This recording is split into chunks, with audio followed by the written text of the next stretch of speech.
because your adversary the devil as a roaring lion walketh about seeking whom he may devour. 1 पेत्र 5वा अध्याय 8वे वचन, सावध असा, जागे रहा, तुमचा शत्रू सैतान हा गरजणाऱ्या सिंहासारखा कुणाला गिळावे म्हणून शोधत फिरत आहे. Amen. Amen. Now if we see the life of Daniel, तुम्ही जर दानिएलचं जीवन पाहिलं, because of the trap of the devil, आता सैतानाने जाळं पसरलेलं होतं.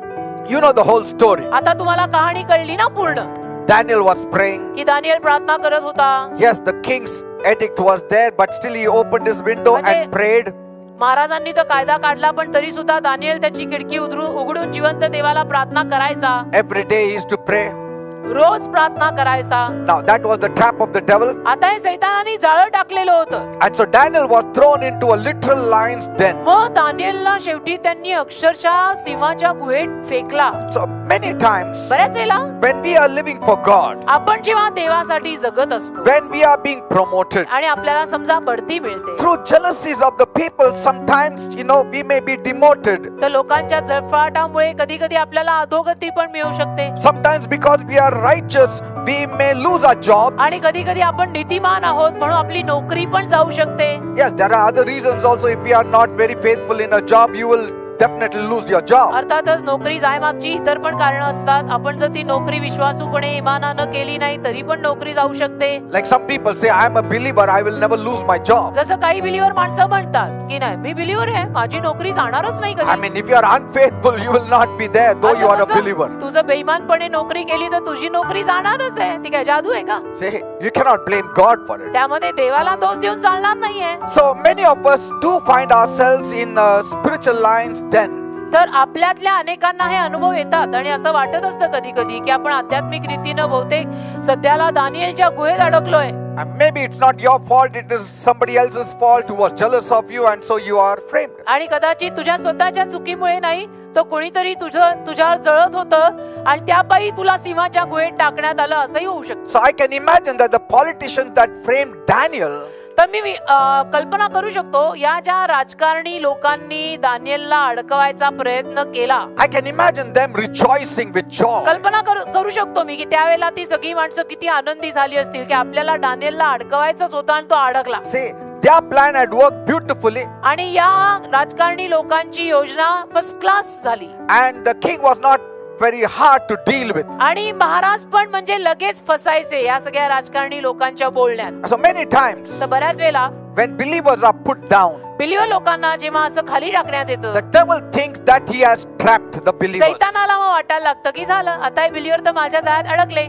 Now they will never come out of आता it. कधीच हे लोक माझ्या जाळ्यातनं बाहेर पडणार नाहीत. Say, but you need to know, असं नाही, तुम्हाला कळायची गरज as a आहे. believer, आपण बिलीवर आहे, ते बिलीवर या नात्यानं you have a standing with Jesus.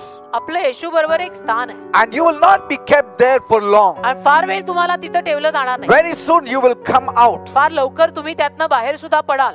Some people are not locked literally in some prison or lost their job literally, but they are locked up in their minds. काही लोकांची नोकरी अक्षरशः गेलेली नाहीये किंवा काही लोक खरोखर असं गुहेत वगैरे अडकलेले नाहीये, पण त्यांचं मन अडकलंय. The devil has locked their minds with fear and doubt. सैतानाने त्यांची मन बंद करून ठेवलेली आहेत, भीती घालून, शंका घालून. Say, when you are facing troubles जेव्हा किंवा आपल्या जीवनामध्ये आपण त्रासांना सामोरे जातो, which you had never faced before, म्हणजे जे त्रास आपण आयुष्यात अगोदर कधी पाहिलेच नव्हते, and when you lose faith आणि मग त्यात जेव्हा आपला विश्वास जातो, कमी होतो, or lose sight of what God is doing, किंवा देव जे करत आहे ते पाहणं जेव्हा समजा त्यावेळेला आपल्याकडनं राहूनच गेलं and you cower down in fear, आणि तुम्ही भित्रटपणे अगदी झुकून गेलात, that is the time. Always remember, the devil is roaring against तर you त्याला नेहमी लक्षात ठेवायचं, सैतान तुमच्या विरुद्ध गरजत आहे and Satan's plan is working. आणि सैतानाची योजना तर यशस्वी होत चालली असं म्हणायला लागेल. मग So you need to rise up in faith तर असं नाही, विश्वासाने उभं राहायचं and say,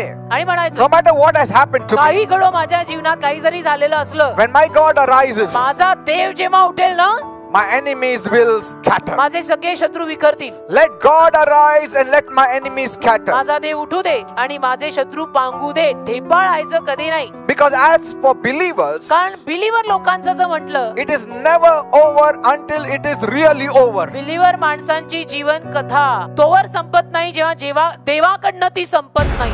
Be sure with God you will not be finished. आणि खात्री बाळगा, देव काही तुझी कथा अशी संपवणार नाही. Your troubles will be finished, but you will not be finished. शेवटी तुझे त्रास संपतील पण तू नाही संपायचं. Your sin will end, but you will not end. तुझं पाप संपेल पण त्याची कृपा नाही संपायची, तो नाही संपायचा. That is the standing we have with God. अशी जागा आपली देवाबरोबर आपल्याला कळत नाही, गोष्ट वेगळी आहे. This standing is given to us by Jesus. आणि ही जागा येशूंनी आपल्याला दिलेली आहे.